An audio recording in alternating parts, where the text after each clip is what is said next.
$13,000 turbo 350Z versus $33,000 twin turbo 350Z. Does more expensive mean more better? Let's find out once and for all. Good job. Yeah. So in sync.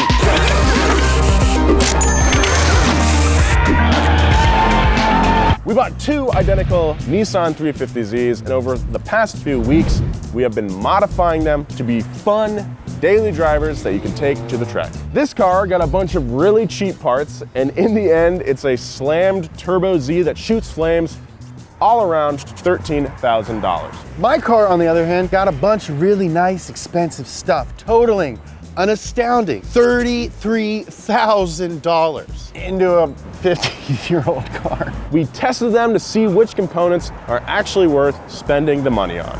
On today's episode, we're gonna break down the cost of building these two cars, test them head-to-head on track, and decide which is better.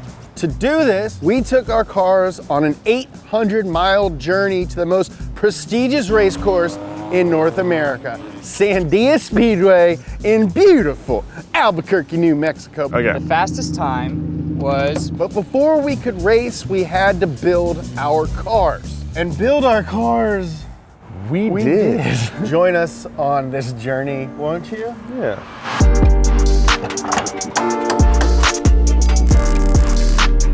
5, 4, 3, 2. Now we've come to the end of the road. That's why I make the big bucks. $4 million an episode, right? For HiLow, I make $4 million an episode. We started out with suspension. Low car got a set of eBay coilovers of unknown origin. And High Car was treated to a set of KW V3s. After discovering how much less travel the eBay coilovers had compared to the KWs, I was afraid that the ride quality in my car was gonna be awful. I'm gonna say that these cheap coilovers are not symmetrical. This one's longer. This looks shorter than this one. It is shorter. Surprisingly, the suspension rode just fine in both testing and on the road trip. But the amount of adjustment paled in comparison to the KWs. That's right, the V3s soaked up every bump in the road like it was nothing. And I don't really care about not having a low ride height because I'm a grown up. Next, we installed wheels and tires. High Car got some sick Advan RG3s wrapped in Bridgestone RE71s. The Advans are light as F and made the High Car look sophisticated. It really did. Meanwhile, on the low car, we bought some XXR 527s and decided to run Federal RSRR tires. I really liked the way my budget wheels looked, even more than the pricey Advans. You're wrong. And we were all impressed with the Federal tires' performance. I actually preferred the cheap tires. Yeah, because they had more slide to them, and you didn't really feel bad about doing burnouts with them with cheap tires. Yeah.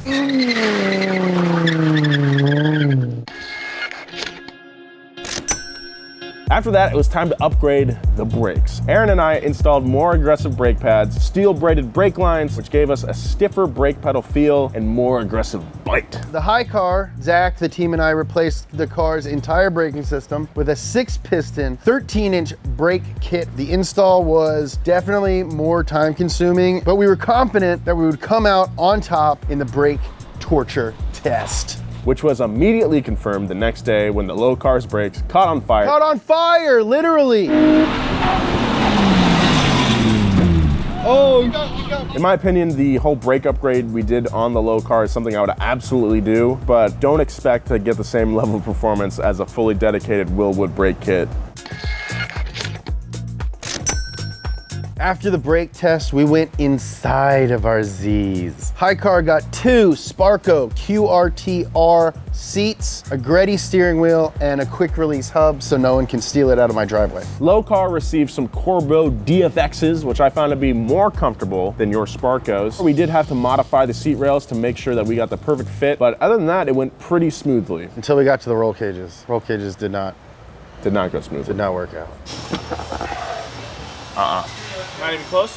No. Well, that's all the way back on the slider. So we just spent the last 6 hours trying to fit our roll cages into the Z's, and we're finally throwing in the towel. We unintentionally learned the hard way that you get what you pay for, and that the universal roll bars we bought for both cars didn't fit. That was a rough day. That was the only day that made the cars worse because we took out all of the plastic trim and then we had to put it back in, but now there's like spots where it like falls off. Like the door sill, every time I get out and like kick it with my foot, like comes off. Sucks. Next, both cars were fitted with modified differentials to make 6 skids possible. HiCar got a very nice CAS 2-way differential. Zach spent a lot of time adjusting the spacing. I lubed it up. It was perfect. Over on Low Car, we took a slightly different route. We welded ours together. Welding a differential locks the axles, making skids a cinch, but it also makes tight turns interesting.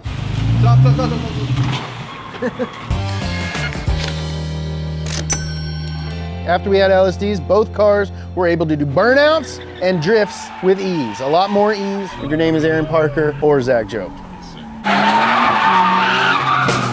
After making a bunch of performance upgrades, it was time to alter the looks of our Zs. Looks nice. It's caused quite a stir on the old internet. I decided to give Low Car some plasti dip, which was a huge disaster because I had the wrong tools and didn't know what the hell I was doing. I was humbled that day. I'm beside myself. This is the worst thing I've ever done. Over on Team Hi, we were fake rich boys for the day and took our car to a professional vinyl shop and couldn't have been happier with the results. It turns out when you compare an amateur dumb boy like Nolan to trained professionals, the pros do a better job. Tried my best. I knew you were gonna do a bad job. Well, thanks. Wow. You, dude.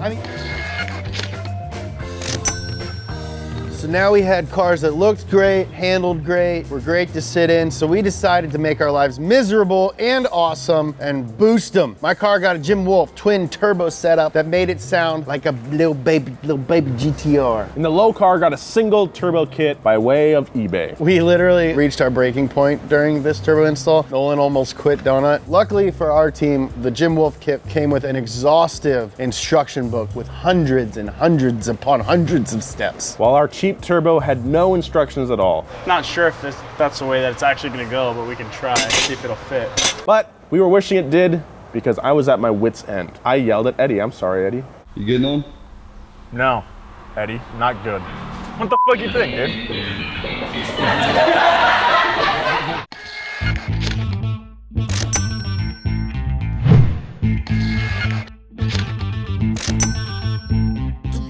After getting our turbos mostly installed, we set off on the 800-mile journey to New Mexico. In a pack of wolves, it's the strongest wolf that walks last. Now this show has 2 objectives. Build a fun car you don't hate driving every day, and 2, build a car that's capable at the track. We tested objective number 1 in the previous episode. Both cars kind of failed. Low Car didn't have AC, which you kind of need in the Southwest, and High Car broke down repeatedly. We're on the side of the road right now. I'm not sure what we're gonna do. I think we should drive it into the Grand Canyon. Despite these setbacks, we finally made it to Albuquerque, got the cars tuned and running almost perfectly, and it was finally time to test objective number 2. Roll that sweet, sweet footy. There's a couple of really cool little tiny road courses at Sandia, so we're gonna choose one of them and we're gonna run it at night. This is really the highlight of the past weeks of frustrating work that we've done. It's just like, you know, it's competition, but it's a good time out there. Yeah, dude.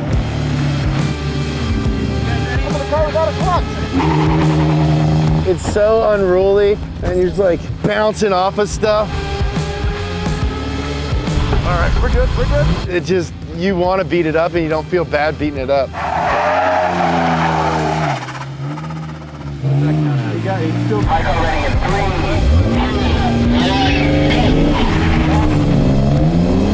So to keep the results consistent and scientific, all 4 of us drove each car and then we took the average of all of our times. 10 seconds, nice. And there was a big difference. Yeah, huge difference between the 2. Love it. All right, it makes no sense. The official results, we'll start with the Low Car. Okay. The fastest time was by Aaron, and it was a 46.15. In the low? in the low. 46.15. The high car, fastest time, also by Aaron, was a 43.4 Wow. seconds. 3 seconds. 3 seconds faster. Nice driving. It was the platform. The Give Nolan platform. credit. Nolan was right behind Aaron by only 0.2 of a second Dang. in the high Dude, car, that's- so Nolan had the second Should fastest just high be car. So I guess the lesson learned is Zach Jobe and I need to get behind the wheel a little bit more. Congratulations to Low Team. And we'll check you guys back at Donut headquarters when we decide which one's better. So, Nolan, does more expensive mean more better? Yes, but actually no. Obviously the high car was faster. That being said, we did spend A lot of of money money. to make a Z that good. Literally, we're talking like cheap Porsche money Yeah. at this point. So which one would you buy? I know my answer. Neither. Yeah, neither. No, you can't. Well, we can't. Mid car. You gotta buy one. Okay. All right. I can't afford one. Yeah, I guess. No, because low car sucks and high car is too expensive. Yeah. The big takeaway from the whole show is do it in the middle. Low car sucks and high car is way too expensive. Yeah. No one here could afford to build a car like high car. Like most things in life, being extreme on either side, you're wrong. Let's meet each other in the middle. Let's have a discussion. Let's talk it out. It's been a wild, wild ride. I'm glad that you were by my side. This is like the most fun thing we've ever done. We're gonna do a second season of HiLow very soon. Let us know in the comments what cars you'd like us to do. But until then, check out all of our other shows, Up to Speed, Bumper to Bumper, Wheelhouse, Money Pit coming Coming soon. with Zach Jobe, who you saw in this series. Boost creeps! We started a car club, Boost Creeps merch coming soon. Follow Nolan on Instagram at Nolan J. Sykes. Follow me at James Pumphrey. Follow both of us at Donut Media. Yeah. Seriously, thank you so much for watching and doing this with us. Be nice. I love you. See you next time.